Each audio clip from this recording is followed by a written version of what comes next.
Church of South India diocese of Medak holy trinity church Bolarum president సమర్పిస్తున్న daily Bible devotions వీక్షిస్తున్న ప్రియాతి ప్రియమైన సంఘ సభ్యులకు మరియు దేశ విదేశాల్లో ఉన్న ఆత్మీయులైన మన సంఘ సభ్యులకు ప్రేక్షకులందరికీ మనల్ని అనునిత్యం నడిపిస్తూ ఉన్న మన దేవాది దేవుడు యేసుక్రీస్తు ప్రభుని అతి శక్తి గల నామమున మా హృదయపూర్వక స్వాగతాన్ని తెలియజేస్తున్నాం.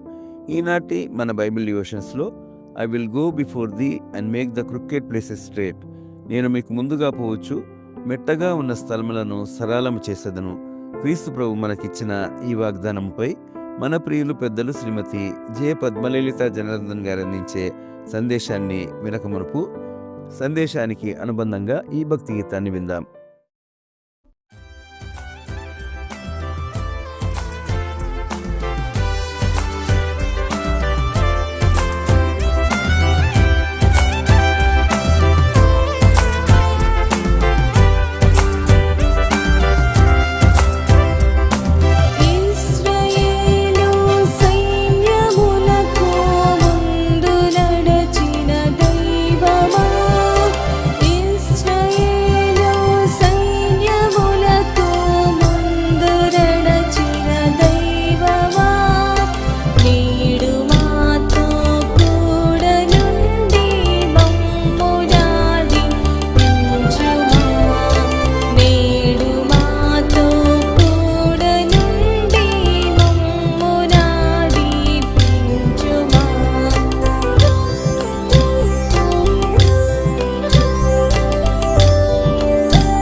అనుదిన దైవ ధ్యానాలకు స్వాగతం. యేసుక్రీస్తు పరిశుద్ధ నామములో శుభములు కలుగును గాక. ఒక మాట ప్రార్థన.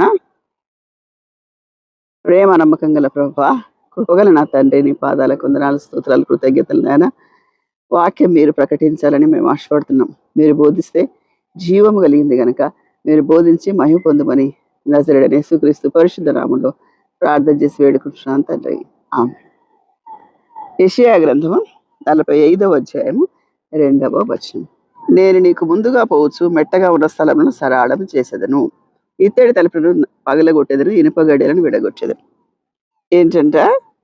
నేను మీకు ముందుగా వెళ్తాను. దేవుడు తన ప్రజలు నడిపించినప్పుడు ముందుగా నడుస్తాడు. అది కాపరి యొక్క లక్షణం.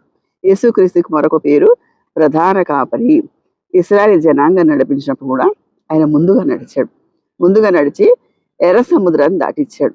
మనము ఎర్ర సముద్రం దాటిన తర్వాత ఐగుప్తు నుండి వచ్చేటప్పుడు, కనానుకు వచ్చేటప్పుడు కాల్బలాన్ని నడిపించుకుంటూ యెహోషువను, మోషేను నాయకులుగా పెట్టి వారికంటే ముందుగా దేవుడు నడిచాడు. ఎందుకంటే కొండలు వచ్చాయి, లోయలు వచ్చాయి, సముద్రాలు వచ్చాయి, ఆటంకాలు వచ్చాయి, విషపురుగులు వచ్చాయి. వాటన్నిటి బారి నుంచి తప్పించాలంటే వాటన్నిటి మీద అధికారం ఉన్న దేవుడు ముందు నడవాలి. కాబట్టి మనం ఇరుకులో ఉన్న, సమస్యలో ఉన్న, బాధలో ఉన్న, వేటి గుండా వెళ్తున్న దేవుడు మనకు ముందుగా వెళ్తాడు. తాను ఆ శ్రమ గుండా వచ్చి మనల్ని నడిపిస్తాడు. ఒక ఉదాహరణకు షడ్రక్, మెషక్, అబేద్నెగోలు అగ్నిగుండంలో వేయబడ్డప్పుడు ఎంతమంది ఉన్నారో చూడమన్నప్పుడు 4వ వ్యక్తిగా ఉన్నాడు. ఎవరది? దేవదూత అని అక్కడ రాయబడింది. కానీ దేవుడు మన శ్రమలో ఉన్నప్పుడు, ఇరుకులో ఉన్నప్పుడు, అక్కడ యాకోబు కూడా ఆ తల్లి దగ్గర నుంచి వచ్చి వాళ్ళ మేనమామ ఇంటికి వెళ్ళేటప్పుడు ఒక చోట విశ్రాంతి తీసుకుంటే ఒక నిచ్చెన కనిపిస్తుంది. అది ఏ స్థలం అనుకుంటాడు? అది దేవుడు నివసించే స్థలం అనుకుంటాడు. ఎక్కడ నడుస్తున్నాడు దేవుడు? ఆయన ప్రయాణానికి ముందుగా నడుస్తున్నాడట. కాబట్టి పగలు ఇశ్రాయేల్ జనాంగాన్ని నడిపించేటప్పుడు పగలు ఏం చేశాడు? మేఘస్తంభం, ఎండ తగ్గకుండా. అంటే సృష్టి ఆయన చేతిలో ఉంది కాబట్టి ఏదైనా తన ప్రజల కొరకు చేయగల సమర్థుడు, కాపాడగల సమర్థుడు.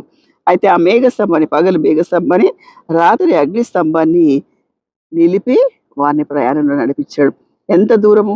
40 సంవత్సరాలు నడిపించాడు. ఒక రోజు కాదు, 2 రోజులు. కావలసిన ఆహారం, కావలసిన నీరు, కావలసిన వసతి. వారి చెప్పులు వారు కూడా తెగిపోలేదంట, అంత బలంగా ఉన్నారన్నమాట.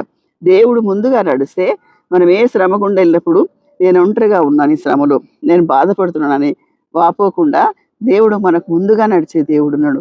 ముందుగా వెళ్తూ మెచ్చగా ఉన్న స్థలాన్ని, ఆటంకం ఉన్నదాన్ని, మనల్ని అభ్యంతరపరిచేది, మనల్ని ఇబ్బంది పెట్టేది ఏదైనా ఉంటే దాన్ని సరళం చేస్తూ వెళ్తాడు.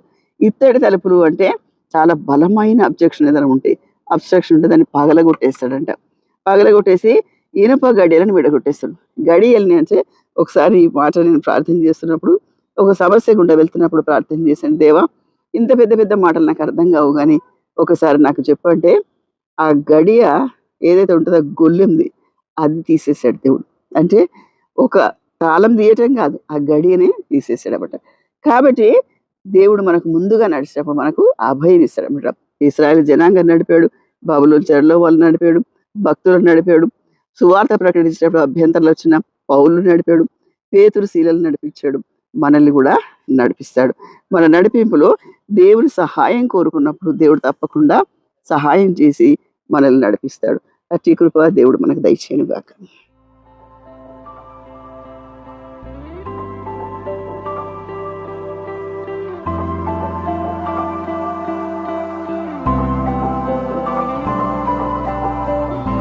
ఆలోచించి నే నడచిన మార్గము గూర్చి ధ్యానించెదను నీ దయను, తిరిగి చూచి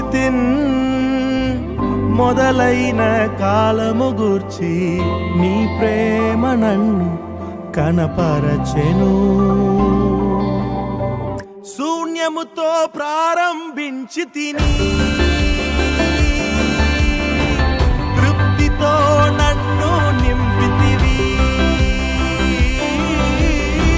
శూన్యముతో ప్రారంభించి తిని తృప్తితో నన్ను నింపితివి. నీవు ఉన్నవాడవు, మేలు చేయువా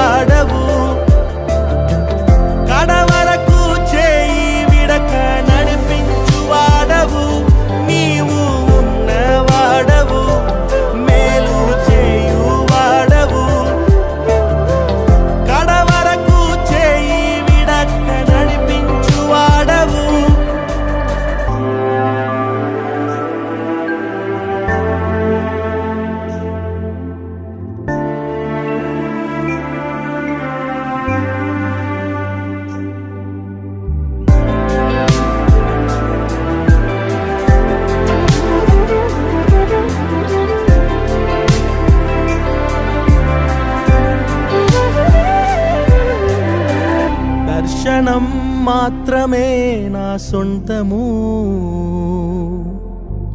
చేతిలో ఉన్నదంత శూన్యము. దర్శనం మాత్రమే నా సొంతము, చేతిలో ఉన్నదంత శూన్యము. దర్శనం ఇచ్చినాతో నడిచితివి, సిగ్గుపరచక నన్ను హెచ్చించితివి. దర్శనం ఇచ్చినాతో నడిచితివి, సిగ్గుపరచక నన్ను హెచ్చించితివి. నీవు ఉన్నవాడవు, మేలు చేయువాడవు, కడవరకు చేయి విడక నడిపించువాడవు. నీవు ఉన్నవాడవు, మేలు చేయువాడవు, కడవరకు చేయి విడక నడిపించువాడవు.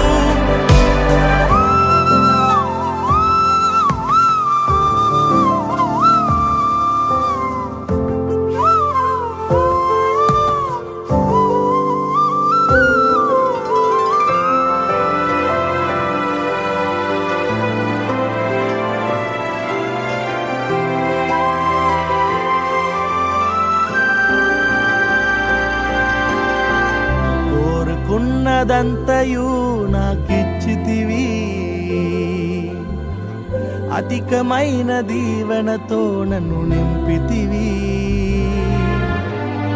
కోరుకున్నదంతయు నాకిచ్చితివి, అధికమైన దీవెనతో నన్ను నింపితివి. లేమిలో విడువక నన్ను నడిపితివి, ఎనలేని కృపతో నన్ను నింపితివి. లేమిలో విడువక నన్ను నడిపితివి. యేసయ్యా, ఎనలేని కృపతో నన్ను నింపితివి. నీవు ఉన్నవాడవు, మేలు చేయువాడవు, కడవరకు చేయి విడక నడిపించువాడవు.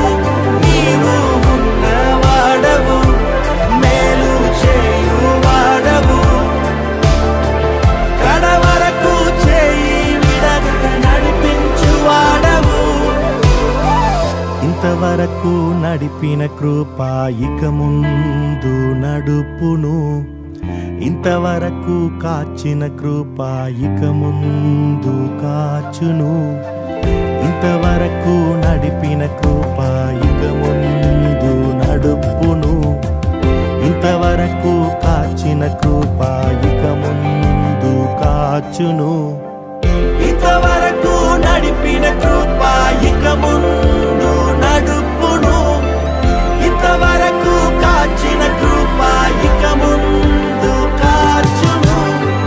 ఇంతవరకు నడిపిన కృప ఇక ముందు నడుపును, ఇంతవరకు కాచిన కృప ఇక ముందు కాచును. నీవు ఉన్నవాడవు, మేలు చేయువాడవు, కడవరకు చేయి విడక నడిపించువాడవు. నీవు ఉన్నవాడవు, మేలు చేయువాడవు, కడవరకు చేయి విడక నడిపించువాడవు.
ఘన మాధుర్య స్వరంబున ధన్యవేదేశును. యేసు నాదో కాపరివాని వాసిగా స్తుతించేదన్. యేసు గొర్రె పిల్లను పోయెదను మరణాలోయ ద్వారా సరిగా నడిపించును. అడవి భయములెల్లా ఎడబాపి రక్షించు. హత్తి ఒత్తి కట్టి గాయాలెంతో ఆదరించు. వింతగువాని ప్రేమ సేవలు సంతోషింతును. హత్తి ఒత్తి కట్టి గాయాలెంతో ఆదరించును. వింతగువాని ప్రేమ సేవలు సంతోషింతును. యేసు నాదు కాపరివాని వాసిగా స్తుతించేదన్. యేసు గొర్రె పిల్లను పోయెదను తన వెంట. శత్రుల ముందాహారం సంసిద్ధం చేయును. నా గిన్నె నిండించి పొర్లి పారచేసి కడిగి కడిగి శుద్ధి చేసి ఆత్మదానమిచ్చేను. వడిగా